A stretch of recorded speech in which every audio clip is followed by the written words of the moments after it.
All right. Welcome back, everybody, to Toast Time. I know we've been away for a while. Good friend Jackson was living it up in the mountains of Colorado for a couple weeks, getting away from the craziness, and I don't blame him at all. But we are recording at 7:26 p.m. on January the 6th. It is a Wednesday evening. And Jackson, how was your vacation and how you doing? I'm doing good, man. It was great.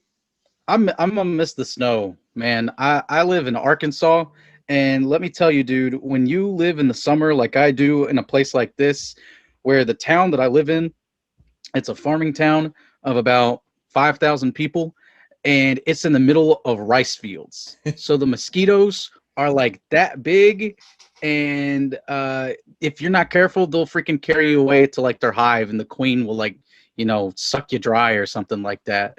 And it's always funny because the college I went to is in the same town I live in, and you'd have all these people from across the country that come in there, and they're like, "Oh my gosh, like all these mosquitoes," and it's like, yeah, you pretty much have to wear mosquito repellent as cologne during the summertime, and then like the early parts and late parts of the semester. But yeah, gonna miss the snow. That was a lot of fun. Rocking the one T-shirt that I bought while I was up there because it's a tourist trap and it costs too much friggin' money to to buy a stinking T-shirt that's they probably printed for like $2 and they're marked up to like 35-40 bucks. It's crazy. Absolutely nuts. But so I mentioned this to you while when we first got on, we were chit chatting a little bit. But so you told me you went snow tubing. Now see, I got a Mhm. really funny story about when I went snow tubing. I only went one time. So it's a great story because I only went Mhm. once, never went back again. So I was about I want to say 8 or 9 years old. I went snow tubing in this place in like upstate New York. So what they had you do was you had to get out of your tube when you got to the very top of like the hill basically, and the hill was covered in a big sheet of ice. Yeah. It was in the middle of winter, so it's crazy. And I'm 8 or 9 years old. Like I'm a young, very uncoordinated little kid. So they want me to like barrel roll out of my tube, take my tube off the conveyor belt because they had us coming up on this big conveyor belt, like Yeah. everybody is attached to conveyor belt. Hmm. So I get to the top, and so I had to roll out of my tube. I had to go to a lane and then sit in my tube, and then just go down.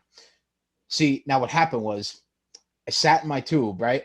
I start sliding down. It was almost like my tube just took a mind of its own because instead of going down the lane, I was dead center for about 75% of the way. 25 the last 25%, I took a hard right and went right down the conveyor belt line. Now, Cool. from what my dad described it as was he saw just a bunch of tubes flipping up in the air, people flying out of their tubes. There was people that were getting knocked out of their tubes and had to hang on to other people's tubes so they didn't slide all the way back down. I was like a cannonball going down about 100 miles an hour, ripping people left and right. They're flying out of the tubes. It's absolute mayhem. I'm screaming and yelling, kicking people in the face because I got my little boots up, and I'm like, I'm fucking hitting people. Oh, it was a really embarrassing and bad That is experience. a great story. That's such a great story. It was such a terrible experience for me as a kid. It like traumatized me. I never went snow tubing again. Yeah. Hey, bro, I enjoyed the snow tubing, man. That was fun. We went up a conveyor belt also, which we could stand on this one. It's not one Yeah. where you sat in your tube and you hook your little leash to it and then it drags you up. You could stand on it. So, that was nice. But I went on a really, really big hill. Like they say you can get up to like 40 miles an hour on it. And I 100% believe I broke that 40 mile an hour. It felt like 45, 50. Because what happens is like you go down straight, but for some odd reason you kind of like start to twirl a little bit. So I Yeah. was like a Beyblade coming down there, and then like I hit like a little patch of ice, and it was like just had a little bit of a drop off, and got just like the littlest bit of air, and then my ass just like hits the bottom of the tube, and it's like rock solid. Oh, Still fun though. Still Yeah. enjoyed it. Oh man, that's great. But so let's get into it. Roll right into the toast as always. So we'll start off with our buttery picks of this week, the last week of the NFL season. My buttery pick this week goes out to my man Derrick Henry for joining the 2,000-yard rushing club. I was always a big fan of Derrick Henry since I'm an Alabama fan. He was one of my favorite running backs we had during that time. And I mean, we had some great running backs during the time that Derrick Henry was at Alabama and then left. It was, I believe, Mark Ingram, Trent Richardson. We all know what happened to him in the NFL, but we're talking more about college days. And then Derrick Henry. And I love Derrick Henry. I mean, he is an absolute monster. Like, he's the type of guy that you just give him the ball and get the hell out of his way. It was actually a funny thing I've seen today that none of his linemen made the Pro Bowl. So he ran for 2,000 yards behind a line with no Pro Bowl lineman on it. I thought that was one of the craziest things I've seen. That is a really impressive stat. Yeah. And just, combine that with the fact that he's the he's the big person that opposing defenses game plan for. Because Tennessee runs, they have a run-heavy offense. Obviously, they got a workhorse in Henry there, and so sometimes they may be packing like 7-8 dudes in that box, and he still ran for 2,000 yards, which is insane. And I don't think he will win the MVP. I still think it's Aaron Rodgers, just because of there is a story behind it that he's as old as he is, the season he had last year compared to this year, and the position that they're in, where I think they got the best chance to come out of the NFC and make it to the Super Bowl. But I wanted to fact check this. I don't know if it's correct or not. But I heard someone say that because it's a very small list of people that have ran for 2,000 yards in an NFL season, and it's like 6 or 7 of them, and someone said that all of them won the MVP award the year that they rushed for 2,000 yards. Like I said, I don't know if that's true or not. But even if it's not, 2,000 yards, you're almost guaranteed to get MVP that way, because it just never happens. Like even some of the best running backs that you can think of, like off the top of your head, some of them didn't rush for 2,000 in their career. They got close. They're like 15, 16, 1,700 yards, but never 2,000. So kudos to Henry. He's kind of broken the mold of Alabama running backs that are like Heisman finalists or winners every year, but then they get to the NFL and they just kind of fizzle away. But no, he's lived up to the hype and then some. Like when Tennessee drafted him, they would have probably been like, yeah, it'd be great if he ran for 2,000 yards, but if he's just our big workhorse running back, we'll take that. But he's their big horse running back that just rushed for 2,000 yards and is the big reason, if not the number one reason, why they're in the playoffs right now and won their division. So, but yeah, Derrick Henry's good, no doubt about that. Yep, he's definitely. I would say right now he's probably the best back in the league. And I love the big backs. Is like, as a Giants fan, we used to have a guy by the name Brandon Jacobs, who was literally my favorite player when I was growing up. Brandon Jacobs was my favorite player when I was growing up, because he wasn't very fast, like at all. Like he would get caught from behind a lot, but it was just one-on-one tackles just did not happen with him. I just love seeing somebody just run right through another defender, or in Derrick Henry's case, taking them with one hand and throwing them into next week, like he did with Josh Norman in that one game a couple weeks, was like middle of the season. So Derrick Henry, my buttery pick for this week, and definitely had a great year. Yeah, and I mean, speaking of Alabama, they got another stud at running back, Najee Harris. Dude, He's gonna like I know Man, I know like the Dolphins, my Dolphins, they really need a receiver, and there's some good receivers. There's even a couple Alabama receivers, that would be, really nice to have, to pick with their second pick in Hmm. the first round. But dude, like if they had a chance to go grab Najee Harris for their run game to support Tua, Hmm. I wouldn't complain. I wouldn't complain. If the I always forget his name. I feel bad. It's like Panay something. I feel so bad. Oh, the lineman from The Oregon, offensive tackle from Sewell or Oregon. Yeah. Sewell, whatever his name is. Yes, well, something like that, yeah. But if he's like taken for whatever reason, like if the Jets decide to get some protection or something to put around Darnold, and they're going to double down on Darnold, I think that would be a fun like trade back option, and maybe just draft two skill position players in the first round, get a receiver and a running back. Maybe you nab your boy Najee Harris.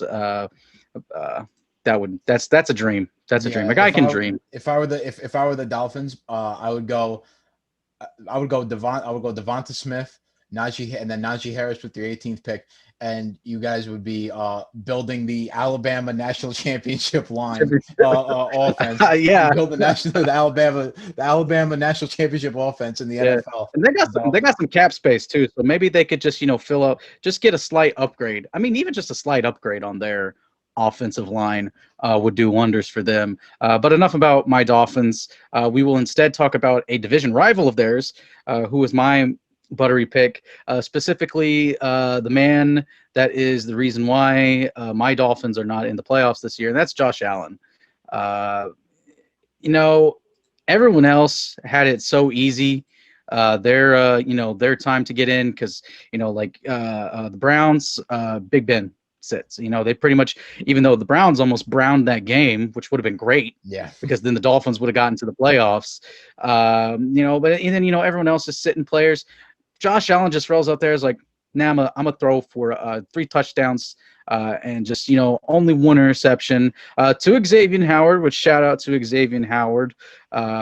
Totally should be Defensive Player of the Year. He's the first player since 2006 or 7, I think it is, to have double-digit interceptions in a season. Got his 10th interception against Josh Allen. So love that, man. Dolphins defense is great. I said I wasn't going to talk about my Dolphins anymore, but here I am going on about my Dolphins. But specifically, but the Bills are legit, and their defense has started to play really great. I know, like, their whole season, they haven't been the best, but recently they've been playing phenomenally, and they're probably the hottest team in the NFL right now. They're on a 1, 2, 3, 4, 5, 6-game win streak. Their only loss, basically since in almost 10 games, it was the Hail Murray pass that Murray threw to Hopkins in the Cardinals game. But I mean, they're super hot right now. I still have my Super Bowl picks. I've got Packers and Chiefs meeting up in the Super Bowl, and we talked about a little bit of it with my co-host Brian on the Tandemonium Sports Show. I would not be surprised though if the Bills pull the upset, which I would even really wouldn't call it an upset. It's an upset only from the stance that the Chiefs are supposed to get back to the Super Bowl and they're the defending champs. But the Bills are red hot right now. They have a top 3 offense, top 2, top 3 offense. They're second in yards per game. Their offense is 3rd overall when you account for everything. They are rolling and they're red hot, and it starts with Josh Allen, because they really don't have that much of a run game. It's almost non-existent. It's about just kind of it's okay enough for you to get by, and it's all Josh Allen and Stephon Diggs. That's basically the entire offense, and it's got them rolling right now. And of course, the dude only played like a half and just absolutely shredded the Dolphins, who had a top 10 defense this season. So yeah, it's incredible. And Josh Allen, low key you could make an argument that he could be MVP. He's not going to get it because again, it's going to be Rodgers. When you look at the stats, when you look at everything and how valuable he is to that team, then yeah, it's not necessarily on the level of Rodgers, but he's competing at a Rodgers and Mahomes level. Yeah, I love the Bills this year. Bills Mafia is probably one of my Oh, favorite like set of fans. they are, and it's crazy for me to say that because they're a division rival. But I love Bills Mafia, Yeah, and I Bills Mafia like is Josh so Allen, good. and I like the culture that they've built up there that McDermott has built. And it's like they're a division rival, but it's hard not to root for them. You know? It really is. And like I don't like I know most NFL stadiums and like most sports stadiums in general, they like the stadium is kind of built like on the outskirts of a city, or like it's like its own little like block. Like I know in Detroit and New Orleans they have the basketball arena right next to Mhm. the football stadium, and in Detroit they actually have the baseball stadium right there right next to them. And when you go up to Buffalo, because I know not many people go up to Buffalo. I was there in high school one time for wrestling tournament, and we're driving down this just road, like a normal residential road, like literally any other road you Mhm. would drive down. Next thing I know, there's like a breakup in between these two houses, and it's just this big driveway. And I'm like, "What's that for?" And I go and look over, and all of a sudden, it's Orchard Field. I'm like, "Holy Mhm. shit!" Like the stadium's right there. Like it's like literally in these people's backyards.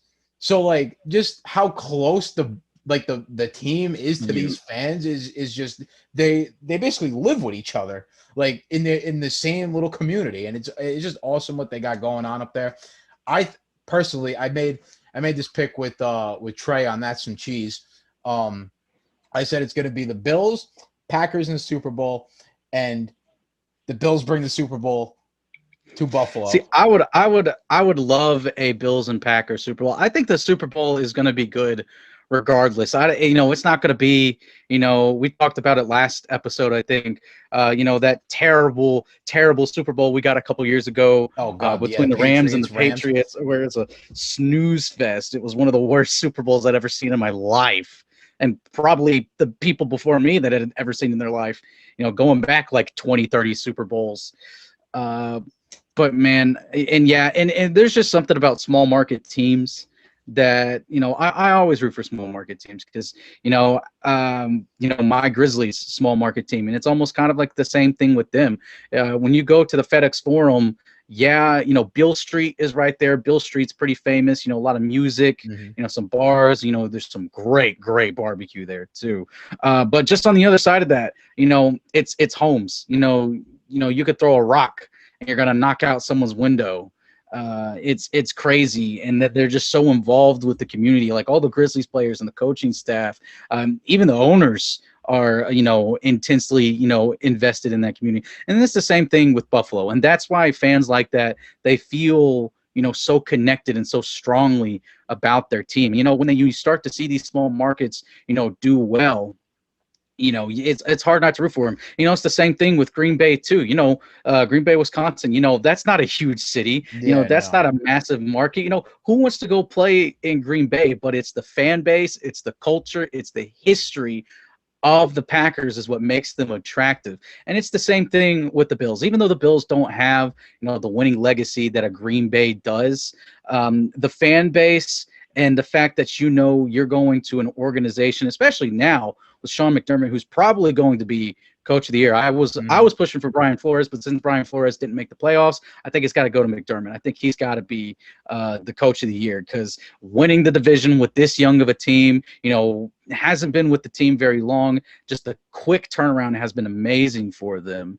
And but yeah, I can easily see the Bills walking away with this. If the Bills walked away from it, even though I'm a division rival, I'd be happy. I'd be like, good on those, good on Bills Mafia. They deserve it.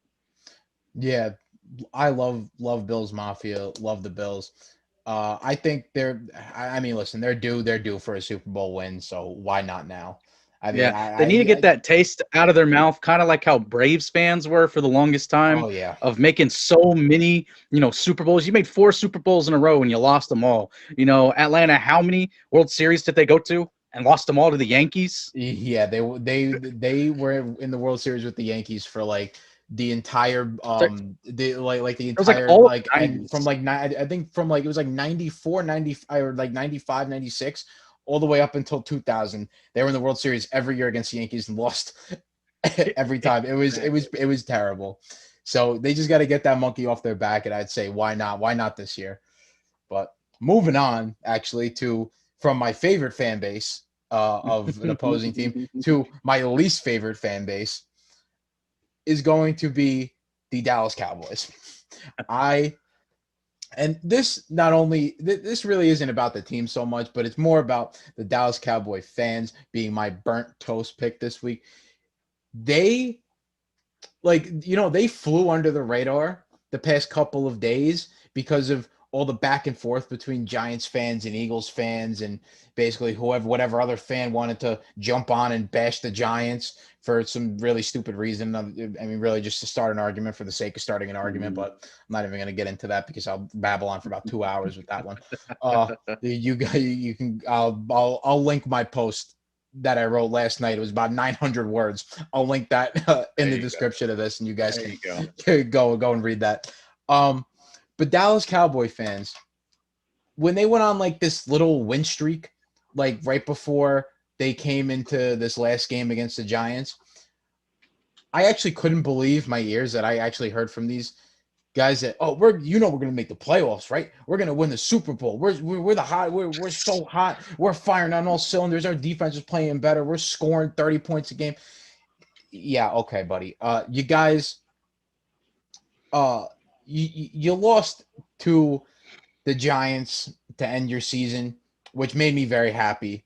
But I'm going to let you know right now, when you are they were 6-9 at the time, not 6-10, but when you are a 6-9 team heading into the last week of the season, all right, I get it. You're hyped up. You got the chance to make the playoffs. Fine. But just sit there and just put your eye on the prize of making the playoffs first, okay? Because the whole winning the Super Bowl thing is crazy, and Cowboys fans do this every time. They could literally lose 5 games in a row, win 2 games, and the Super Bowl's back on for them. They are the most just inconsistent fans. They follow their emotions way more than I do. And like, if people watch my videos and read my articles, know who I am, I ride my emotions very well. But the Dallas Cowboys and Dallas Cowboy fans, man, they just take the cake on this. Like, I get it that Dak Prescott got hurt at the beginning of the year. Like, that was terrible. Like, no one wants to see anybody get hurt, especially like that. But for the rest of the season and the rest of the team, they were fairly healthy. Like, they have pretty much all the same weapons minus Dak Prescott throughout the entire season. And for them to be this bad and to not at least, you know what I mean? Like, this is a team that easily could have been 8-8, but just the absolute lunacy of hiring Mike McCarthy and that terrible defensive coordinator they got. I mean, this season was just an absolute disaster for Cowboys. And the Cowboy fans, I really don't want to hear nothing, because you haven't won a Super Bowl since I was, I think, 1 year old.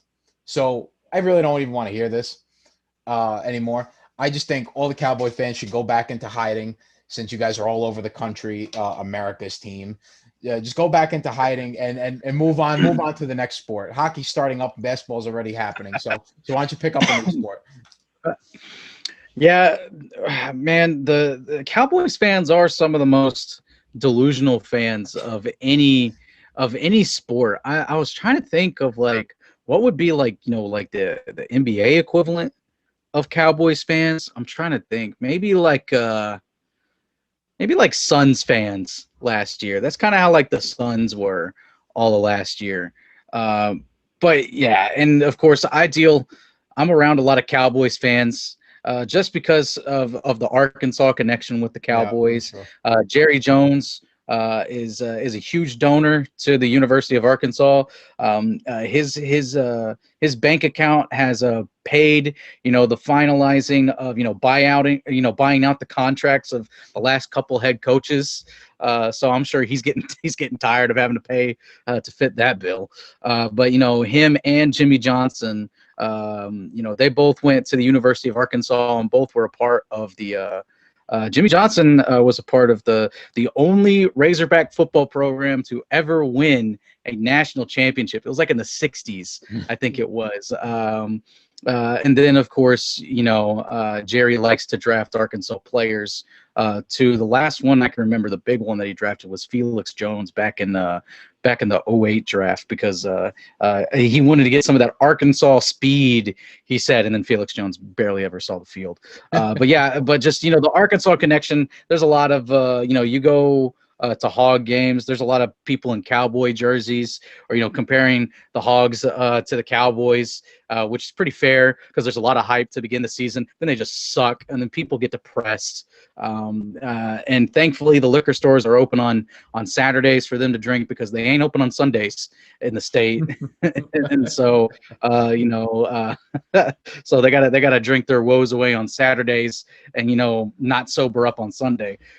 But yeah, Cowboy fans, just go away. Your ceiling this year was 8-8, 9-7 as a fully healthy roster. They just got to go back to the drawing board. They got to get rid of McCarthy. I have no idea why they thought it was a good idea. Jerry has lost his mind because now he's even openly admitting to the press that Dak has the upper hand in negotiations right now because of how the Cowboys season went. And it's like, well, now he really has the upper hand because you just said he had the upper hand in contract negotiations. Now you're going to get tied to Dak for an ungodly amount of money for a dude that has won the division only once or twice in his time period there. Yeah, once I believe I want to say twice.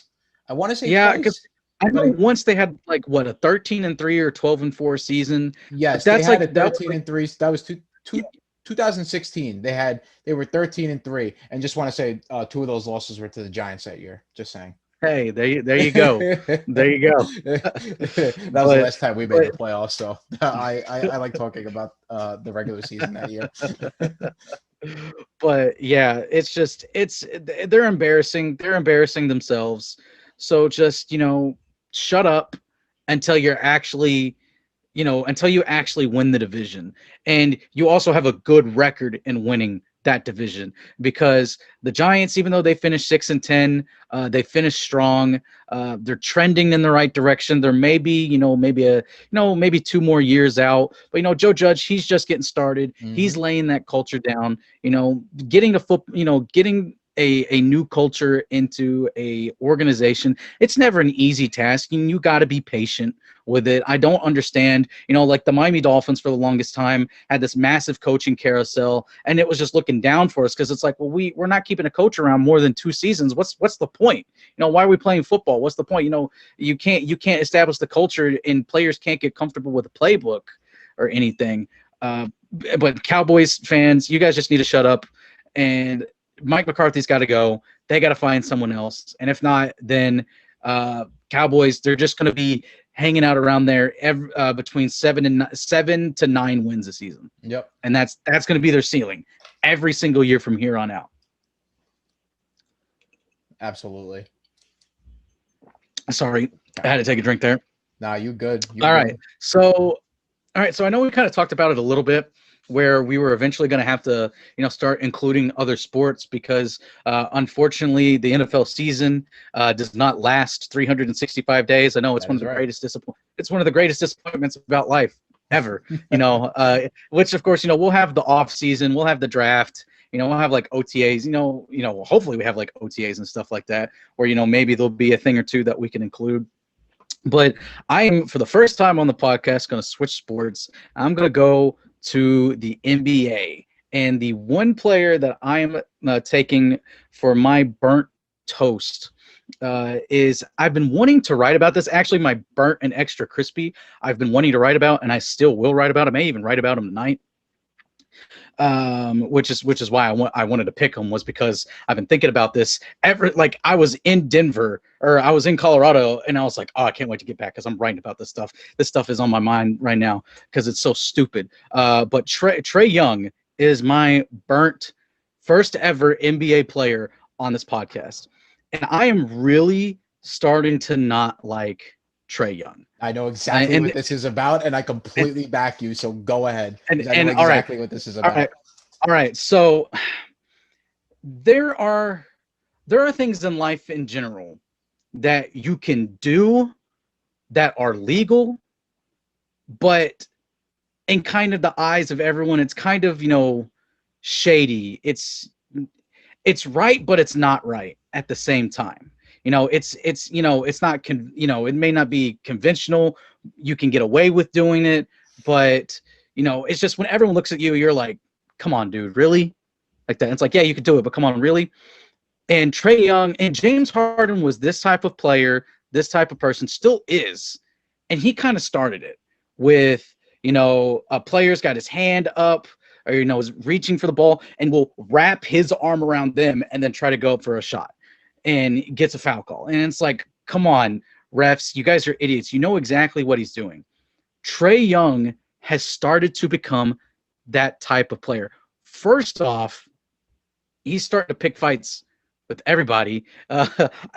Grayson Allen, of all people, lives in that Yeah. dude's head rent free. Right. It is hilarious. Even going back to their time in the summer league, Trae Young was getting into it with Grayson Allen. The fact that Grayson Allen is on the Grizzlies is just, it's even better, and I love it. So they had some funny interactions in preseason, some fights and some scuffles, a nice little some Twitter banter between the two of them. But specifically, I'm wanting to talk about Trae Young's free throws and just the fact that I think that he is moving into the position of overrated from where people are saying that he is and what his potential is, what he's going to be, and what he's producing right now. And like I said, I wanted to write about this, and I eventually will write about it. But Trae Young right now, and granted, we're only 7 games into the season, so this may change. But just looking at everything, first off, the dude looks like, I'm looking at his picture right now because I got ESPN up right here. He 100% looks like the picture of like the little lollipop that's got a little bit of hair on it. I don't know if you've seen that picture circulating around on Twitter, but it is like the most disgusting looking thing ever, and it looks exactly like him. But 7 games into the season, let me take you back to his rookie season, specifically talking about free throws. Averaged around 5 free throws a game, 5 free throw attempts a game. That's okay. Second season, averaged 9 free throws a game. That's a pretty big jump. This season, Trae Young is averaging 12 free throw attempts a game. Earlier, for about the first week and a half of the season, this only went down because his last game, he only had just a couple of free throw attempts. So it's been about 6 games of the year. He averaged 15 free throw attempts a game and was making about 12 or 13. Half the dude's points, he's averaging around 30 points. Half of his points are just coming from the free throw line. And no one is, well, some people are talking about it because they're like, that's kind of dirty, bro. He's not shooting great from 3 either, so his 3-point, like, he's only averaging 2 3-point makes a game. So his points aren't coming from 3. You take away all of this, you take away his free throws, he's just an player. Add on top of that, he's averaging 4.4 turnovers a game. He has 31 turnovers in just 7 games. His rookie season, 308 total turnovers. Last season, 289. And the only reason why he didn't get to 300 that season was because it was a shortened COVID season. He only played 60 games that year, and he averaged almost 5 turnovers a game. And in my mind, in a player's mind, and even in just because I was a point guard, granted, it was just high school, but you ask any other point guard, if you make a turnover, but then you also get an assist at some point, those two kind of cancel each other out. So, you could get, if you had 7 assists, but you had like 3 turnovers, in reality, you were like +4. That's basically what it is. Trae Young is getting like 9 assists a game. Like, yeah, that's great, but he's turning the ball over 4 to 5 times a game. It's getting insane. And looking at other players around the league at his position, everyone is comparing him to Steph Curry. One, that's not true. Steph Curry, at least even this season, is averaging only 8 free throw attempts. Career-wise, that's the most he's ever gotten. He's only like even at his peak, at the peak of the Golden State Warriors run, dude was only getting like around 4 free throws a game. And only a little over 3 turnovers a game. So it's just the amount of free throws this guy's getting and the way that he gets them, what he does is it's actively seeking out contact. It's a defender is trying to just do that. He's trying to defend. He's trying to play defense, and he's just stepping or he's moving somewhere, and then Trae Young will just run into him and shoot the ball, and he gets the foul call. On pick and rolls or handoffs where Trae Young he's going over the screen and the defender follows him over the screen, is going wide out around him so that he can try to get into position. Trae Young will jump backwards into the defender as the defender's coming around the screen and shoot it, and he every single time gets that free throw call. It is annoying. One, it slows down the game, so it's boring to watch, and it's just one of those things where it's like, even Steve Nash, because this happened against the Nets. Steve Nash, one of the greatest point guards of my lifetime. He has, even though he didn't win as a player, he won as an assistant. He won a championship as an assistant with Golden State. He's been a part of some great dynasties, some great offense. He's been around the game his entire life. He's an MVP, for goodness sakes, a former MVP. He's standing over there and he's yelling at the ref. He's like, "That's not basketball. That's not basketball." And it's mind-boggling that there's so many people defending him. It's like, oh, well, just don't foul him. Screw you, dude. Like, what's the defender supposed to do? He's literally playing defense. He's doing everything he is supposed to do. He is following around the screens like he is supposed to do. And the NBA has to start calling offensive fouls on that. That's the only way that is going to stop. Because I don't want it to come down. I don't want to be watching a playoff game and it's, it takes like 3.5 hours to get through it. And the only reason why they're winning is because Trae Young shot 20 free throws. It's the same reason why I really started to dislike, and everyone has really started to dislike, James Harden and the way he plays basketball, is because he's not even seeking out a bucket.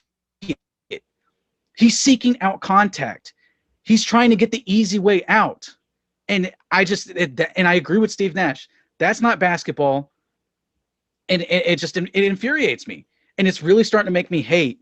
Well, hate may be a strong word, but I'm still going to use it. It's really starting to make me hate Trae Young and the way that he plays the game, and just by proxy, it's making me start to dislike Atlanta, the Hawks. So, well, I'll tell you this. I have such a big problem with the way the NBA is officiated today. Like, I don't have a problem. Like, in sports, we can always see how from decade to decade the game evolves, the game changes into different ways. For instance, everyone knows, the NBA is probably the best example of this. You go from the 90s to where there was like no foul calls at all. You had Jordan was getting literally punched in the face on his way to the rim going up against the bad boy Pistons. And then you go into the 2000s and the foul calls started coming a little more, but it still wasn't a game where you wouldn't get 20 to 30 free throws a game, or you wouldn't get 15 to 20 free throws a game. You would still have to work for your points. A lot of your points didn't come from the free throw line. Now, as we're slowly getting, we got past the 2010s and now we're going into the 2020s, the fouls have gone up, and it's not because people aren't playing defense. Like, most of the time, a lot of people will like to criticize the fact that, NBA players, they don't play there's no defense in these games anymore. Like, the scores are like 130 to 140. And what I would say is, I just honestly think the offenses are getting better. I think the players are getting better. The shooting is getting better. These players don't stop playing defense. See, but the problem is guys like James Harden and Trae Young that literally exploit the rule book, and not even the rule book. They know how the refs are going to call these games. It's any ticky-tack foul on a shooter that's going to get called. Like, one thing I can't stand is the whole James Harden. I can't stand when he does that step back of his, which they explained it as a gather step and then 1 2. I'm like, his step back is a travel. I'm sorry, but Yeah. his step back is literally a travel. Like, how can you defend against that? And even what you said with the Trae Young thing, they are like, when you jump into the defender to get up a jump shot. I'm sorry, but that should be an offensive foul. There's nothing the defender can do. Like, what do you want the defender to do? Get out of his way or just not play defense on him? I mean, you can't, honestly, you can't make the NBA any harder than it is to play defense on some of these guys. Like, everyone sees it. The guys are only getting bigger, faster, stronger, and better dribble moves. I mean, we got guys like LeBron James at 250 something pounds, 6'8", 6'7", 6'8", who's got the dribble moves of a point guard, and then at the same time he could probably outbench the center on the other team. I mean, it's not fair guarding these guys. I understand, but you can't just give the offensive players so much room to work with. Like, the defender's got to be able to do something against these guys. Yeah. So I just can't stand these types of foul calls and the way the game is being played today. Not the game, but with the way it's being officiated today. I just think there needs to be some, like, serious discussion and reform about the way that officiating is done in the NBA with some of these defensive and offensive fouls. Yeah, and just to look, because LeBron James, the man, especially early on in his career, he was not a 3-point shooter. That honestly hasn't been until extremely recently where he's been a high volume 3-point shooter, and even his 3-point percentage isn't even like that great. It's better than Trae Young's though. But early in his career, he was primarily a slasher. Only 3 times did LeBron ever average double-digit free throws for an entire season. And you know what kills me? Jackson?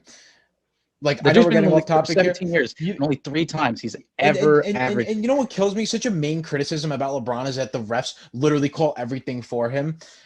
I'm telling you right now, I'm a Laker fan. Maybe I'm biased. I don't know. But if you really watch like a full season of LeBron James play, there's a lot of fouls that don't get called on him that should. And even at that, you literally just said it literally shows up in the stat sheet. He hasn't averaged more than double digit free throw attempts. Last season during their championship run, averaged almost 6 free throws a game. Exactly. See, and I think And freaking Trae Young is getting almost 15 a game to start the season. And didn't James Harden at one point? I'm pretty sure he was averaging like 20 free throws a game. I felt like every James Harden game I would watch on like TNT or ESPN whenever they were on national television. I feel like almost every game, this man James Harden has got like 22 free throw attempts. I'm like, this is ridiculous. I'm looking it up real quick. Because it was just absolutely it's insane to me how many free throws this man James Harden gets, and I just can't believe it sometimes.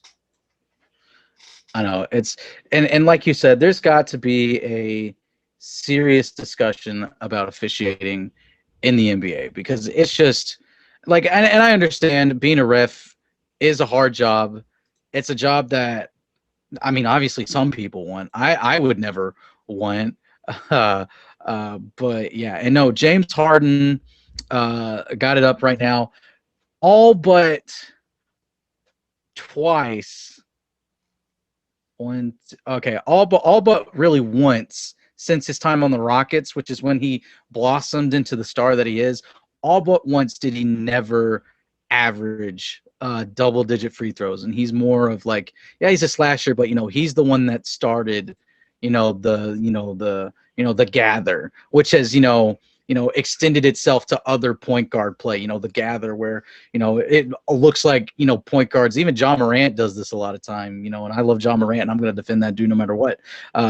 They do the gather and they take like all these steps while they gather with it, and then they make their move. Exactly. And stuff like that. And it's stuff that in high school and college, you would never, ever get away with because it's officiated so differently. But like I said, I want to write about it. Maybe I can explain myself a little bit better when I think about it and put it down, into words. But that sucker's probably going to be like 500 or 600 words long. But my next take is going to be even longer than that. So go ahead with yours, and then we'll get into mine. All right. So my extra crispy this week. At first, I was gonna go with one guy, but I think I just already had it in my head that I think you might hit upon it. So I'm gonna let you hit that. I'll tackle the hometown guy. I'm talking about my man Adam Gase, extra crispy man. Get your ass out of here. Adam Gase literally brought the Jets into their what I personally believe is their worst era since the Kotite days. And I know that no Jets fan wants to remember those days, but Adam Gase really made them remember those days because he just was so terrible as a coach. He like from all the stories that we heard from what Jamal Adams would say about him, that the practices were terrible and that he didn't really. And also earlier this season, I remember one game, it was Thursday night against the Denver Broncos, where this man let Mekhi Becton and Sam Darnold, who both had like really, really bad shoulder injuries, go and play the game. Sam Darnold, all hopped up on painkillers and adrenaline, most likely, because he got hurt in that game, came out for like a couple series, and came back in. He ended up after the game that he had like a separated shoulder or something and had to miss like 3-4 weeks. So that right there is why you're letting your quarterback go back into that game. Mekhi Becton, who's their first overall pick this year, or not first, so their first round pick this year in the draft, their left tackle, who is actually pretty good. I like Mekhi Becton a lot as a lineman. I think he's a really good kid, and he's going to have a good career. But he's got a really hurt shoulder, and the kid's got heart. Like he gave it a shot for like the first series. The second he goes to the bench, you could see it right in his face. Like he can't even lift his arm up. How, as a head coach, do you let your two young guys that you need to build your team around go into a game with significant injuries like that? And just like, and then you got the absolute ineptitude of his game management skills and his media press management skills. Like Adam Gase, since I'm a Giants fan, I like him for one reason, and it's because, well, he's not on my team, number one, and number two, he actually gave me a ton of content this year. I think I must have written at least 10 different things about Adam Gase, and I was, you know what, Adam Gase, like, I'm really thankful for that you gave me plenty of material to write about, and just the Jets organization as a whole, they are just they're just pumping out the content there. just watch a Jet game, and you could have about 10 different storylines of how in the world could any team mess this up. But Adam Gase was my extra crispy pick this week, and he says sayonara. And I really don't think he's getting another head coaching job. I heard some things about him going to the Patriots to be their OC if Josh McDaniels leaves, but even then, I mean, I don't know, Bill Belichick. You really want Adam Gase around? He should only be like in assistant positions. Like he should never get a head coaching job again, and he should never get, like, Lord knows he's not a defensive coordinator. He's got a quarterback background, so the only coordinating job that he's qualified for would be an offensive coordinator position. But he's never going to get that. He'll be an assistant coordinator, or he'll just go back to being a quarterback coach. But every team should steer clear from him. And maybe he gets another shot like 20 years from now, because sometimes that happens. In pro sports, as a guy gets a job as a head coach, it's not that great at it, and then either goes down a level like to college or something, or then, we'll go, or, they'll go back and be an assistant for 10, 15 years and then they get another job. But steer clear from the guy, everyone else. And you may have some more content to write about if the rumors are true. You could have a new punching bag with your boy, your offensive coordinator, Jason Garrett, if the rumors are true about him going to the Chargers. Hold on, I'm gonna please, Los Angeles, please get him away from me. Oh man. All right, so my extra crispy. It's about a player, but it's a take about a player, and it kind of evolves into takes about multiple players. I'm actually not going to beat up on Doug Peterson too much in this one because he's not the main focus of it. I said earlier that I wasn't going to talk about my Dolphins anymore. I lied because this is centered around my Dolphins. Specifically, the awful takes that I have been seeing circulating in the media about Tua Tagovailoa and the fact that Miami's got the number 3 pick. Maybe they should move on from him. Yes, I seen this. The freaking breaks, people. Preach, calm brother. down for 1 second. Fucking preach. Breathe. Okay, so this is a long list of stuff that I got to go over. So strap in, okay? First off, the dude is coming off the same hip injury that Bo Jackson came off of. The beast of the 80s that could have been a Hall of Famer in football and baseball had he not gotten injured. He was that good of an athlete.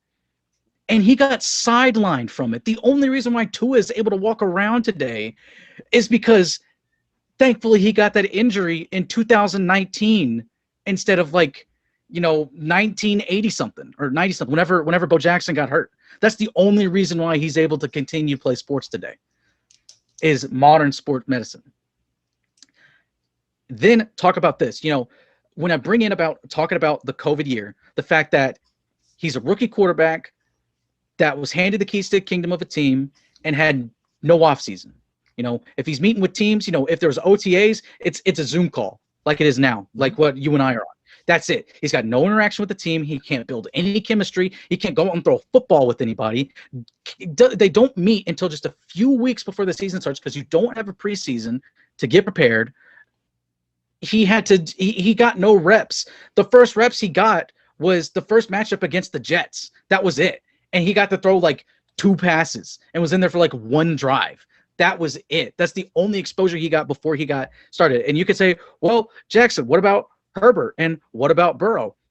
The injury is key because there is a difference between where Herbert and Burrow left off and where Tua left off. Where Tua left off, dude was having to have surgery, had to rehab, and get back to where he was. Burrow and Herbert ended their seasons. Burrow obviously ended it on a high note because won the Heisman, had one of the greatest seasons that any college quarterback in the history of college football had. The two of those guys, they got to finish where they were in college and then work on their game more. They got to progress and get better. Tua had to rush to get back to where he was, which was a great college quarterback. But great college quarterbacks aren't always great pro quarterbacks. And then, of course, the thing that we've preached 100 times on this show, that everyone else has preached 100 times on this show, why do people expect these young quarterbacks to go up there and sling the ball and play like Joe Montana or Tom Brady in his prime or Aaron Rodgers or Patrick Mahomes when they have nothing? Sam Darnold, we just talked about him. Terrible coach in Adam Gase. Only really one good offensive lineman. No weapons in game. Terrible defense. He's set up to fail. They're going to lose.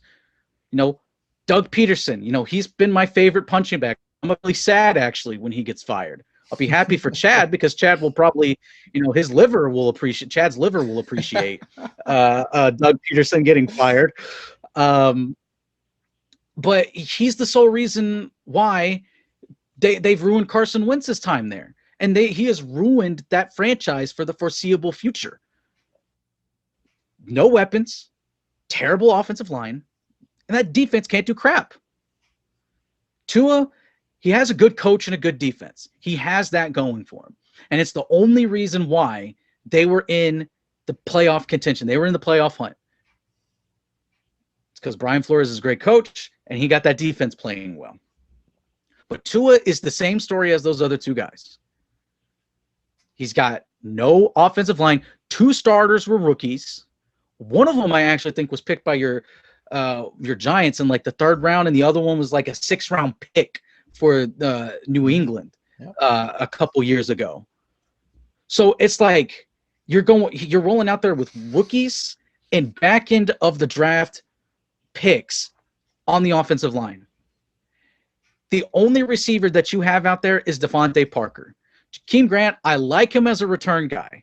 That's about it. And maybe in certain 5-out packages where you could use his speed in, where everyone else is running deep. Maybe you got like a check down to him or something and just give him the ball and let him work. That's about the only packages that he's really useful in. You're running him out there as like a standard receiver, as your number 2, when he literally should be 6th or 7th on the depth chart and just returning kicks for you. And after that, it's I'd say their name. And it's like, who? Exactly. It's like you're telling these quarterbacks to climb Mount Everest, because that's about what it's like to win a Super Bowl in the NFL, because there's so many obstacles that you have to cross. It's like telling them to climb Mount Everest, and the protection, that offensive line you give them, is just like the Wonder Bread, packages on their feet. And that's all they got. They're climbing up butt naked the whole rest of the way, just the Wonder Bread. And then the only tools they got to climb up is like plastic forks. and it's like, what are we doing? And it's like, okay, climb Mount Everest and survive, and do it in 4 days. You're asking the literal impossible out of them. And everyone's like, well, maybe Tua's not the guy. Maybe Tua's not the guy. I heard Colin Cowherd today. I had Cowherd on at work. And, he was talking about comparing Josh Allen and Tua, their rookie seasons, because Josh Allen wasn't polished. He didn't look great his rookie season. And, he's comparing the two, and he's admitting that Josh Allen wasn't great when he first came in. And he's like, but there were flashes, he had games, he had moments. And he's like, Tua had none of that. And that's just 100% not true. There's my tab. I got it lost up here somewhere. So Tua's start to his career wasn't great, but the very next game, they play the Rams, then they play the Cardinals. 20-28, 248 yards, 2 touchdowns, no picks, QBR 87.3, and a rating of 122.3. That's great. He has another great game a couple weeks later against Cincinnati, 26-39, 296 yards, 1 touchdown. Very next game, in a loss to Kansas City, 28-48, 316 yards, 2 touchdowns, and he threw his first ever pick. It wasn't until the Buffalo game where his turnover numbers kind of bloomed. And it's because he threw three interceptions. Mm-hmm. But he still threw for over 300 yards a couple times. He had moments here. And it's only people in the media that are like, well, maybe they should move on from Tua. Maybe, maybe they should take the kid from BYU, if he's available. Maybe, if the Jets still believe in Sam Darnold and Justin Fields there, maybe they maybe they go Justin Fields, because you can't pass on Justin Fields, even though those same people were saying Justin Fields sucks. A couple weeks ago after the Northwestern game. Yep. Now they're like, oh my gosh, he's amazing. He's the second best player in this draft behind Trevor Lawrence. But it's NFL players. It's ex-NFL players. When you hear all of them talking, they're like, this is the absolute floor. It's like you're seeing him at his lowest. He's like, he's fine. The Dolphins are fine. Tua's going to be great. Tua's just got to recover. Tua just needs some more time. It was a strange year. He's going to be fine. And I'm going to believe more the players, both ex-players that have been out of the league for like 30 years, ex-quarterbacks. They're like, he's fine. He's going to be great. players that have been out of the league for like a year or two looking at Tua, he's fine. He's going to be great. Everybody needs to relax. It's just that everyone else wants a freaking cheap talking point, or they're not actually watching these Dolphins games. They're not actually watched Tua play. And yes, there is fair criticism about Flores taking Tua out of the games. And I heard one person saying, and it's like, well, it just looks like that they don't have faith in Tua. That's not necessarily the case. I heard one person explain it, and they explained it pretty well to the point where it makes, I still don't agree with the fact that Flores did this, but it makes sense. But it's that Flores is legitimately out there to win and will do whatever it takes to win, and was treating the situation almost like you do pitchers in baseball, where Tua goes out there like in the game that they won that kept their season alive at least for one more week against the Raiders. Tua didn't have it that game. He was having a terrible game, but the Finns were still in it. Flores is like, well, we got a chance to make the playoffs. Let's try to go make the playoffs. Tua doesn't have it. I'm going to bring Fitzpatrick in like I do a relief pitcher and see if he can provide a spark. And guess what Fitzpatrick did? He had a great dime to Gesicki that set up a touchdown. And they ended up winning that game. And yes, for one more week, their playoff hopes were still alive, and they were in great position. In fact, if the Dolphins had beaten the Bills, they would have gotten the top wild card spot because of the tiebreakers that they held. They would not have gotten 7 or 6. They would have gotten the 5th playoff spot just outside of the division winners. That's how close the Dolphins were. And it's because of the coaching, and it's because of the defense again. But everyone just needs to slow down and stop with Tua, because there are a ton of other holes that need to be filled on this Dolphins team. The defense was great, but it could be better, because you can't rely on no names to continuously roll out there and perform the way that they did this past season. Because there were also games that they looked awful. There weren't many of them, but there were certainly enough of them to where even if Tua was playing great, then they still probably would have, lost about the same number of games, because there's just holes on that defense that need to be filled. But the needs are greater on that offensive line. Tua needs weapons. Tua doesn't have a run game. He had one running back rush for 100 yards the whole season in one game. And his lead rusher, Gaskin, was the last running back picked in the 2018 NFL draft. The very last guy. It was 18 or 19. Like literally the last running back. You have hundreds and hundreds of picks before him. Dozens of running backs chosen on different teams, and he's the last guy in the 7th round that you take. There's so many other problems. Stop with the Tua nonsense. Stop with the other Wentz and Darnold nonsense also. But this is specifically about the people talking about Tua. Stop it. It's just a cheap trick from mainstream media folks that need a talking point. They need viewers, but you just sound like an idiot. End of rant. That was very well said, Jackson. That was literally, could not have put that any better. Because, I couldn't believe what happened on, I believe it was Sunday. Yes, it was, or Sunday night, to me. So while you started that, I already knew what this is going to be about. Listen, I have another friend who's a Dolphins fan, from around here, and we're in a fantasy league together. But he was really trying to argue that the Dolphins should take Justin Fields if he's there at the 3rd, and he was like, Tua's not the guy. And it blew my mind. First of all, coming from a Dolphins fan, I was like, you clearly don't know what the hell you're talking about. I'm sorry, bud, but you have no idea what you're talking about. I'm like, I don't watch the Dolphins, mainly just because I live in New York and they are so out of market here. The only time I'll ever see them is if they're playing the Jets. But there is no way you can tell me you do not like. He was saying the most disastrous things I've ever heard in my life. Like, I don't even know if I would really want to even repeat them, but I'm gonna anyway. Screw it. He was saying the offensive line. The offensive line was fine. The offensive line was fine.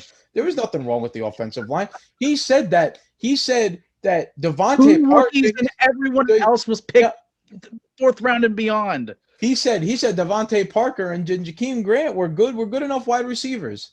I said, bro, what? He goes, yeah, Mike Gesicki. If you play Madden on easy mode, maybe. Yeah. I mean, if you play Madden on rookie, okay. Tua had 11 touchdowns and 2 interceptions outside of the last game of the year where he had 3 picks, which, okay, it was just a really bad game. Yeah, you don't like to see your season end that way, but take it for what it is. I mean, you guys are playing the 13-3 Buffalo Bills, who look like, I mean, they look like world beaters. They look, they have a very good shot to win the Super Bowl. Yeah, you got a very good shot to win the Super Bowl. Tua had 11 touchdowns to 2 interceptions prior to that game, with Devontae Parker as his number 1 and Jakeem Grant as his number 2. Like, I like Devontae Parker. He's like a decent number 2. He is in no way, shape, or form a number 1 receiver, and but on the Dolphins, that's what they have to have him be. I'm sorry, you can't. You're not winning with that. And if some Dolphins fans, like, obviously not you or Jeremy, neither one of you two would ever believe some stupid crap like this. But if there are Dolphins fans out there that are really trying to second guess Tua Tagovailoa, the man played half a season, okay, as a starter, maybe a little more than half. He needs time. All right. He needs time to grow. He's a rookie. He just broke his damn hip. He couldn't even walk at this point last year. Okay. So get all that out of your head. The kid, in my opinion, had a really, really good rookie season for what was around him and what he had to deal with injury wise. Had a great rookie season. Don't be stupid. Be smart. Your 3rd overall pick, take Devonta Smith and get yourself a Heisman Trophy winning wide receiver to go along with Tua, and they both played in college. So if you want to talk about chemistry, I feel like those two would probably have the fastest grown chemistry out of any quarterback wide receiver in the NFL. So you'll instantly get to a guy that he knows and trusts. So I don't want to hear this nonsense. Don't take Justin. You're not even getting Justin Fields, because I feel like the Jets might take him, but don't. Yeah, I was listening to I wasn't listening directly to the Dolphins game when I was traveling back, because it sucked because I was going to Colorado on a Sunday. I was finishing my drive to Colorado on a Sunday, and I was finishing my drive back from Colorado on a Sunday. So I didn't get to watch any of the games, but it wasn't like Red Zone, but it was a radio show, and they were talking about all the games. And it was after a punt return. The Bills returned a punt for a touchdown, and so they were up like 21-0 or something like that. And then someone said, like, it was like, well, you don't have Fitzpatrick to bail you out there. You got to play better than that. I'm like talking crap about Tua, about not having Fitzpatrick. I'm like, what does that have to do with giving up a punt return for a touchdown? That's not Tua's fault. Like, I'm sorry the dude doesn't lace it up and put his helmet on for every possession of a game, including 17. Tua is getting the Carson Wentz treatment, where he will be blamed for absolutely everything. He'll be blamed for punt return touchdowns, kick return touchdowns. I'm gonna be honest. I have a draft saved in my Twitter where it's just Eagles lost that game because of Wentz, and I'm going to send it out whenever Wentz gets on a new team, probably the Colts. I'd honestly kind of like to see him in Washington too. I think that'd be funny to see him beat up on the Falcons twice a year. Mm-hmm. But I've got it ready for the first time that he rolls in, and he's just going to blow them out of the water and show them that he's still a good quarterback. And I will finally get to say I agree with everyone. Wentz lost that game, or the Eagles lost that game because of Wentz, and I can't wait for that moment. That's going to be pretty fun. Oh, it's going to be great. I just hope people don't. I just hope people don't give Tua the Carson Wentz treatment. Yeah, just stop the Tua crap. Oh my gosh, it is annoying. It's really it really got like a little too much out of hand, but. I digress. Well, because we'll be here talking about Tua all night. I know which I it's could very already well do. getting a long episode It too. is a long episode. That's okay. It's the return. It's the return Yeah. show. Uh, so we'll roll into my toast of the week. Now, this one actually didn't pop up to me until today when I seen it on Twitter, but I don't know if you've seen this, but Von Miller has just dug himself into some very, very, I want to say, deep waters, and also more on the I side didn't of see just this. like, oh, you didn't see this? Okay, so No, this I didn't this see is this. this can be news to you too. Von Miller today, I saw it came out that so him and his ex-girlfriend apparently is now pregnant. And I'm going to pull up the text that Von Miller sent his ex-girlfriend. Hmm. I just want everybody to listen to this. This is Von Miller. This is what Von Miller said. Quote, I am so disappointed in myself. This is the biggest mistake of my life. I'm honestly praying for a miscarriage. End quote. Open new quote, because he said more. Open new quote. Effing disappear and get an abortion. You are so effing whack for this. keep an N baby. You lame as hell for that. That's what he said to his ex-girlfriend. Oh, You want to talk about the Jordan meme where Jordan's F those kids? Von Miller literally F those kids. Von Miller epitomized that meme and just made it flow through him. Because Wow. that was one of the most insane things I've ever seen get leaked out. And I'm sorry, but Von Miller, you're the toast of the week because not only is that like just really, really fucked up, okay? But at the same time, I'm just gonna let you know, man, you could kiss all your sponsorship deals goodbye. You still might be able to play football, but I don't think there's a single company that's gonna be wanting to tie their company to you. So you're about to I don't think we've ever had anyone more deserving of the toast of the week. No, I don't think so Von either. Miller right now. Holy cow. It was one of the most ridiculous things I've ever seen in my life. And like I'm so like his ex-girlfriend was completely right for putting that up because that is just so bad and just so terrible. Like if I was a Broncos fan, and obviously if I was a Broncos fan, Von Miller would be one of my favorite players because he was one of the reasons we won the Super Bowl. Super Bowl MVP. The Super Bowl MVP, I would feel very, very, very sad and very discouraged right now. Yeah, Von disappointed, Miller, definitely. Very Yeah, disappointed, like very, very ashamed to be a Von Miller fan today. And yeah. that was I've just one of got the worst things I've ever seen. Yeah, my wife has a cousin that lives in Denver, and she's a Broncos fan. So I'd have to wonder about her. She lives a cool life. She's she's one of those people. She's like a travel agent, I guess it's called. But cool.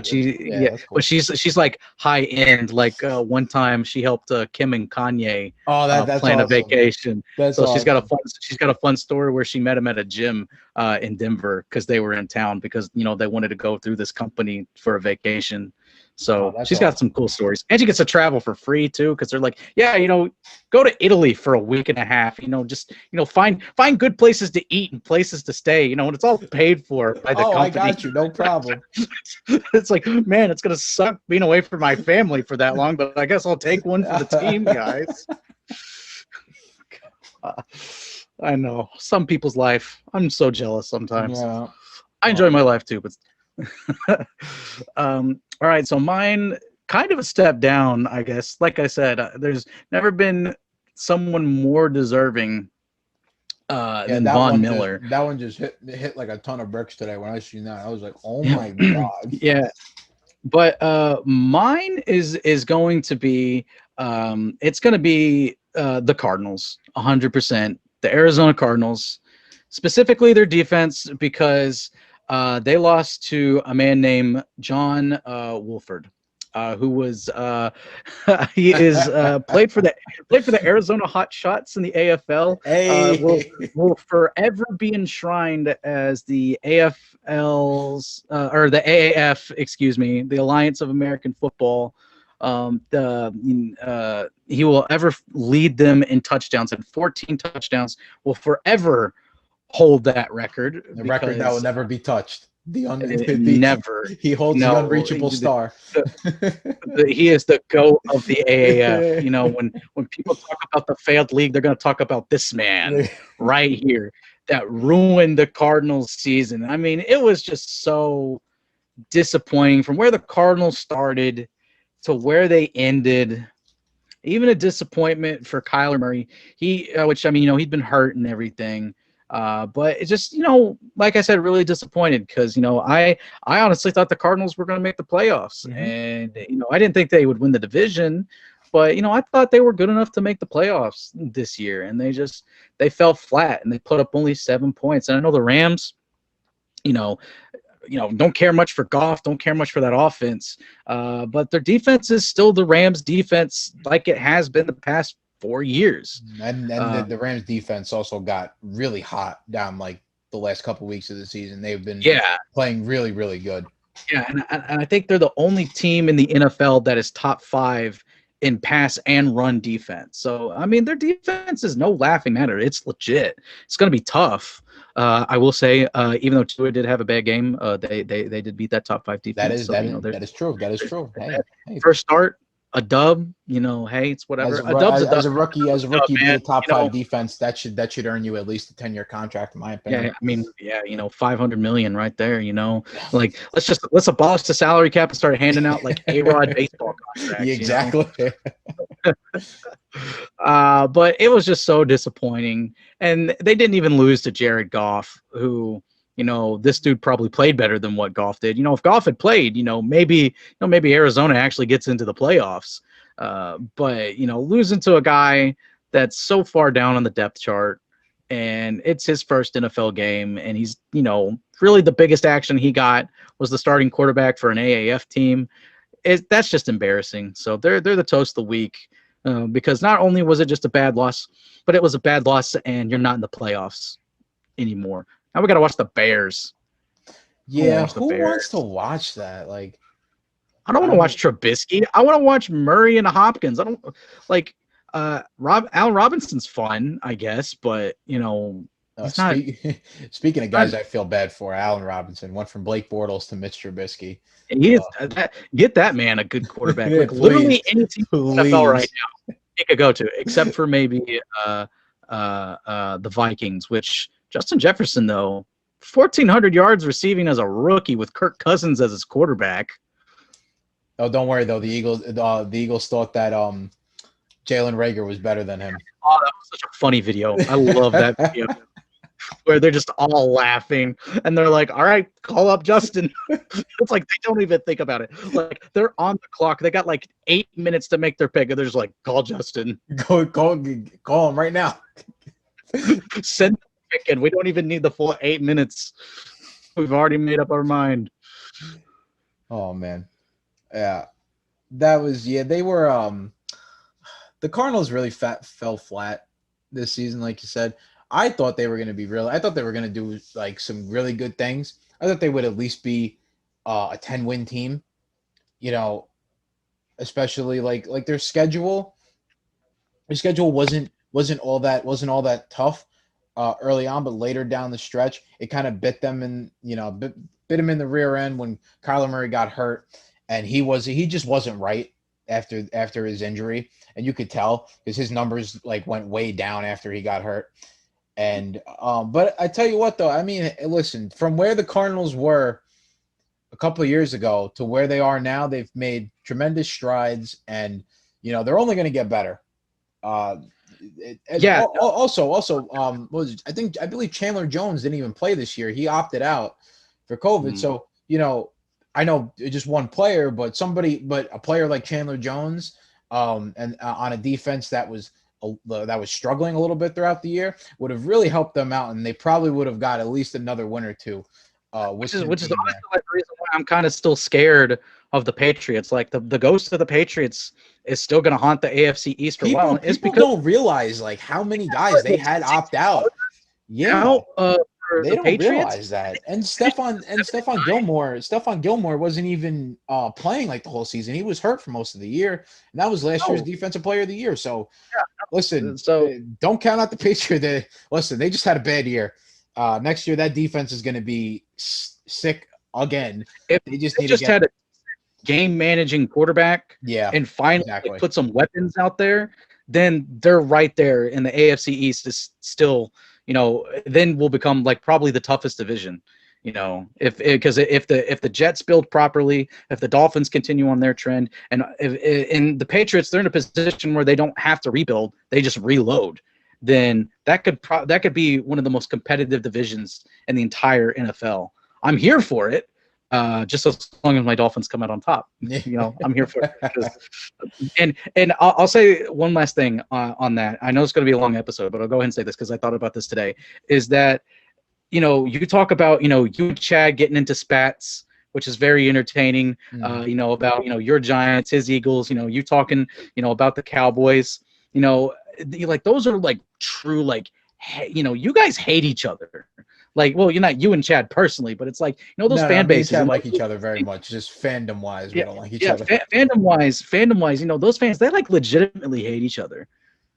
I feel like myself, Bills Mafia, and even to an extent, like some Jets fans, we're just like, we don't care who wins it. We just don't want the Patriots to win it It's anymore. really just all three of you gang up on the Patriots because You've been destroyed for 20 years by one team, one coach, like, and one quarterback. could somebody else You please don't win? care anymore. It's the same reason why SEC fans, when Alabama wins the title, they're like, yeah, SEC. And it's because they get their butts kicked by everyone else. And it's like, well, at least at least Alabama makes it, But it's like it's like all three of us really hate, and we love to just pound on the Patriots. So, which is why I have no problem. If the Bills win the Super Bowl, shoot, if I'd drive up there for the parade if they had a parade and be like, yeah, good job, guys. It's not the Patriots. Oh man, yeah, definitely be a very interesting storyline next year. It'd be what's going to Jumping off happen over in New England. smashing tables with them. I always said one day I got to go to a Bills game and join in Bills Mafia. I'll even buy a Josh Allen shirt just to fit in with the crowd. I'll be jumping off tables just like everyone else. But we'll keep it on rolling. My soggy toast is just this guy. I'm sorry, but this man, Matt Ryan, Matty Ice, is officially washed. Absolutely washed. Yeah. That's who I picked too. So we have the same one. That's who you picked too? Okay, all right. So I'll just talk on it a little bit, and then you could put in your thoughts on that as well. But yeah, Matt Ryan is officially washed, in my opinion. I believe Arthur Blank, the owner of the Falcons today, was saying that Matt Ryan and Julio Jones are now they're gonna start taking trades on them, or start listening to trades on them. And man, Matt Ryan, for a time, I really didn't think for all intents and purposes, Matt Ryan has had a really good quarterback career, and even playing for the Falcons, it ain't easy to be the leader of that team. Let me tell you right now, it's not. I mean, whatever you want to say, the man, he won an MVP. He's like, the Falcons have had a couple of really, really good teams down in Atlanta throughout his tenure there, and even featured a Super Bowl appearance, which then is also tainted with probably the worst Super Bowl choke of all time, being up 28 to 3 in the middle of the third quarter. But I digress. His career is just over, man. I mean, he had a good amount of offensive weapons this year, but the Falcons, they were just never a good team. Like, they just always felt out of it right from the get-go, and they even continued on their choking ways with that early game against the Cowboys, where they just let the onside kick just roll the 10 yards needed for the Cowboys to recover instead of jumping on it. And Matt Ryan, he should just go to another team that's ready to win now, but needs a quarterback, and maybe you can see what happens. Maybe you can make something happen, just be a really good game manager, a good veteran on the team. But as far as being one of the most prolific gunslingers and quarterbacks in the NFL, I'm sorry, man, but his time is up. I agree with you 100%, and that's why I picked him for this week. You know, obviously we may be looking at him in a, you know, if he wins that Super Bowl, we obviously look at him in Oh, a different light. completely different. Yeah. Because you know, it's like you know, I'm not saying, you know, we put him in like you know, Aaron Rodgers territory, but you know, could you imagine, like, how would we think of Aaron Rodgers without even just his one Super Bowl? Like, he's got MVPs, but you know, just that one Super Bowl He's if he didn't have that super, helps his yeah, legacy so much. he And wouldn't like be a even bad Joe man. Flacco, like people look at Joe Flacco so differently just because he's got the one Super Bowl, That's and he right. was a Super Bowl MVP, you know, and he really did nothing his entire career. He just got hot those last 4 or 5 games or so, those last couple games, like the last 2 games of the regular season, and then running into the playoffs. And it's one of the greatest stretches of quarterback play ever seen in the NFL. And we think about him so differently. But yeah, his time is washed a little bit. You know, I almost picked Matthew Stafford for the same reason I was too. thinking And about Matthew Stafford as well. yeah, so I mean, but you know, Stafford's just kind of in the same position. You know, He is, uh, yeah. he's tailing out. You know, he's like, you know, the gunslinger type of quarterback is kind of going the way of the dodo in the NFL. Because, like, I'm not saying you don't want like big, strong armed quarterbacks, because look at Josh Allen, you Yeah. know, but it's like I'm talking about like Stafford and, you know, Flacco. I could probably beat them in a 40. Like, you know, they're not top tier athletes. You know, Tom Brady never was either, but you know, a lot of people. You know, he's got 6 Super Bowls and a bunch of MVPs, and is Yeah. he's 100%. Like, you could automatically say the second that he is eligible, he's getting 100% of the votes No, without a to doubt. be a Hall of Famer. But yeah, and you know, I've thought about it. You know, again, talking about the Dolphins, like, yeah, I'm sorry, but the draft is coming up, and so I'm excited about the draft. Okay, you know, my season's over. The draft is the only thing I have to look forward to for my team. Of course, I'll watch the playoffs. I love football. I love watching the playoffs. But you know, if you know, if there's not a tackle available and there's a trade back option, you know, I've thought about the Lions would be, you know, a pretty good one to trade back. You know, they trade up. You know, maybe Justin Fields, you know, is there. If the cards are played right, then they take Justin Fields. You know, maybe, you know, we take some more future draft capital, that pick. You know, it's like, you know, maybe some seconds, thirds, fourths. You know, next season, the season after that, or something like that. But yeah, but you know, we could just go ahead and put both of them here. I'll go ahead and state my pick is Matthew Stafford then Yeah. for the soggy toast. Just and it's all the same reasons. And it's, I could just say the sentences that we have been and say which quarterback am I talking, Stafford or Ryan, and you could say either one of their names and I would say yes, because it's literally the same reasons. It's just legacies are the only two different things. Both of them put up big numbers, but they can't win anything anymore. Both of those organizations are down. You know, they don't know who their head coach is going to be this coming season, and those organizations, they just kind of need a restart. Yeah, both of them very much need a restart. It's actually funny how those two quarterbacks are really, they're both in the same situation with like career wise, and their teams are in the same situation coaching wise, personnel wise. Like, they really are just gonna have to. They're really just gonna take this down and build it up from Yeah, scratch. like, I mean, it's weird. It's like across the board. It's like they've got defenses. They're probably around the same place in defense. Yep. A decent receiving core, even though Galladay for Detroit was injured most of the year. Yeah, But you he still was have hurt. Jones. Still got Jones, who was a great receiver, and you even have a Jones in Atlanta too. That's still a good receiver. But of course, they also have Calvin Ridley, who's turned into an absolute stud of a receiver. And you know, when Julio eventually leaves, you know, if they do trade Julio, then Calvin Ridley is going to be the #1 guy down there. And they've got okay-ish running games too. Yeah, it's strange how both are literally like beat for beat in the same It's spot as really an insane. organization. Now, what would be really great is just the two of them swap quarterbacks, and that's literally it. And 'cause that would be the most NFL thing ever. Because I feel like in the NFL, it's the only place where it's like people that don't deserve a job anymore still get a job just because they had a job in the past. Yep. It's the same. It's the same reason why McCarthy got a job. It's the same reason why Marvin Lewis is in all of these talks. And it's like, and then people are like, but he brought stability to an organization. It's like, yeah, he went to the playoffs like 11, 12 years in a row and never won a game. And it's like, if that's what you want from your organization, okay. Like, all right, you just want to make the playoffs and never win a game? Be my guest, I guess. You like, it's like the Chargers. You want Herbert to turn into Carson Palmer? Like that's what you want him to be? Like, that's what you want his ceiling to be?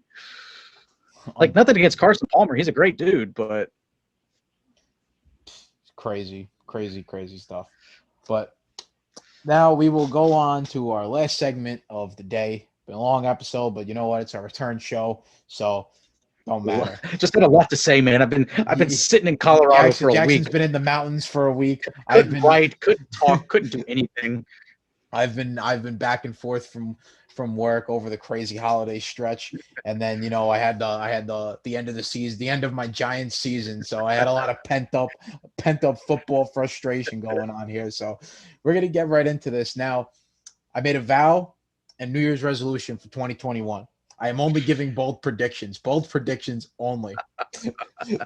My bold prediction for next week: we will see one of the best quarterbacks of our time, Big Ben Roethlisberger, plays his last game in the NFL. Ooh. I think they lose to the Browns. Big Ben decides to retire, hang it up with his 2 Super Bowl rings, his legacy in Pittsburgh. The Steelers go and get themselves they could either make the trade with the Jets and nab themselves Sam Darnold, which I have been saying for a while, which would be a good move for them. And that's it. And the Steelers and Big Ben, they go their separate ways. I think this will be Big Ben's last game in the NFL. We will be watching the end of an era. And actually, speaking of last games, I also think Phillip Rivers will be playing his last game as well. And this will officially be the end of the 2004 class of quarterbacks.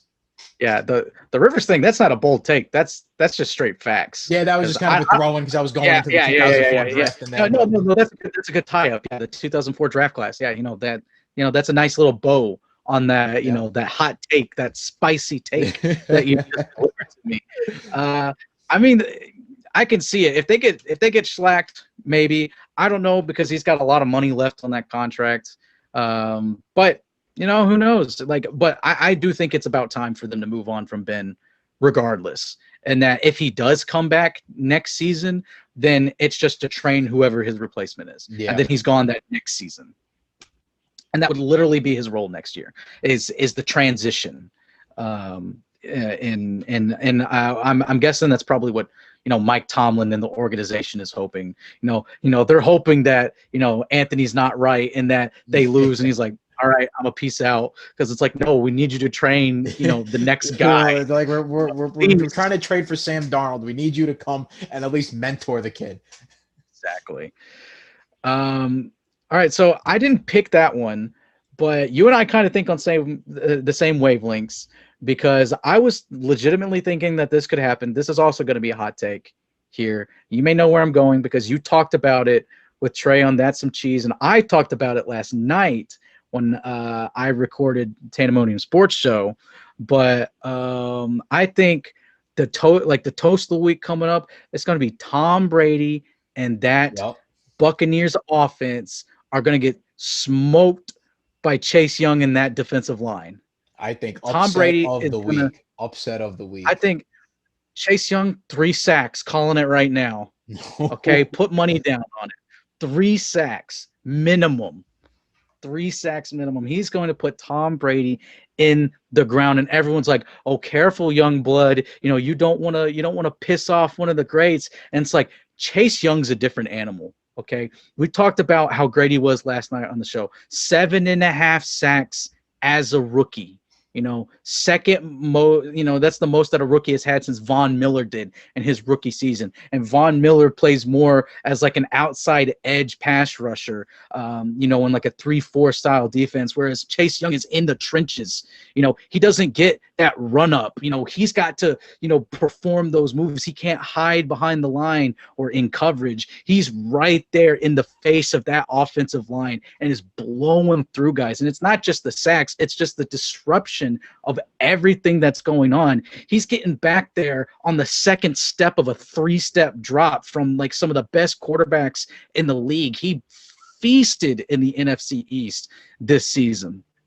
And I think, because sometimes you do have that one defensive player on the line that can change the course of games. Von Miller did it in the Super Bowl, which is, now it's weird to talk about and compliment Von. Yeah, Von right, Miller. really, right? It's crazy. But, hey, you could say like back. We'll go to my team. Back to JPP in 2011 with the Giants, the JPP Justin Tuck defensive line. But man, I just in Chase Young, he's just built different. There's no other way to put it. Nobody should be that big, should be that quick at that young of an age. Okay, he defies all natural laws of physics and how we understand, the human body to work. He's legitimately a predator. That's how he's able to hunt down the quarterback, is because he can see through that offensive line with that predator vision and just hunt them down, and just slashing through them all. It's crazy, dude. So that's my toast. That's my hot take. I'm right there with you on that. When I heard you talk about that when I was listening to the podcast, I was like, me and Anthony, we're thinking the same thing here. We may be the only two people besides Washington. I almost called them by their previous name, and it's because I've been playing a lot of NFL 2K5, and so they get called their former name on there. So, and it's the same reason, dude. Hey, you know what? It's gonna take.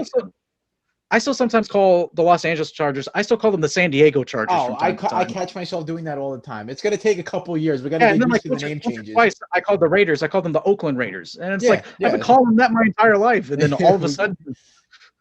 But yeah, it's going to take some time. Hopefully, they just change their name soon, so that way we can start on that. Oh yeah. But again, outside of like maybe us two and some Washington fans, there's like no one else that thinks that they can win that game. And that has potential to be upset city. I may even put some money down on that, because that's low risk, high reward. That's like when you could throw like $15, $20 and you get a huge payout at the end. Yeah, I think, what is it? I'm definitely going to end up taking the football team. I believe they are getting 7.5 as of right now. So I'm going to take the spread. I'm going to take the spread, mix them in with a little teaser, but I'll talk about that on Fonts 5 when I put that out later for the playoff edition of Fonts 5. Right now, looking at it, at least how ESPN has it, because I have ESPN on my PC. They got them at an 8 right now. They got them at an 8. Okay, yeah. Earlier in the week, they were actually at an 11, and I was so stupid for not taking that. I was so stupid for not taking it. I just thought they saw that it would go up. This kid's hungry. Hey man, but Washington football team is definitely going to be putting the Bucs on upset alert, especially I think with the shaky availability of Mike Evans, the Bucs #1 receiver. But even with that said, still getting Antonio Brown, as cuckoo as the man may be. I'm sorry, but he's been balling, and he's still Antonio Brown. So you never know when he could just turn it on and turn back the clock.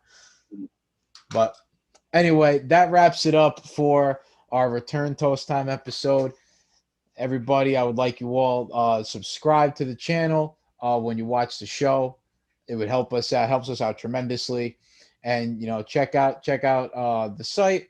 I'll be posting an article in the description about me going after Eagles fans, because that really ticked me off this week. But I will put that all up in there. Well, anyway, guys, have a nice rest of your week, and we're looking forward to Wild Card Weekend.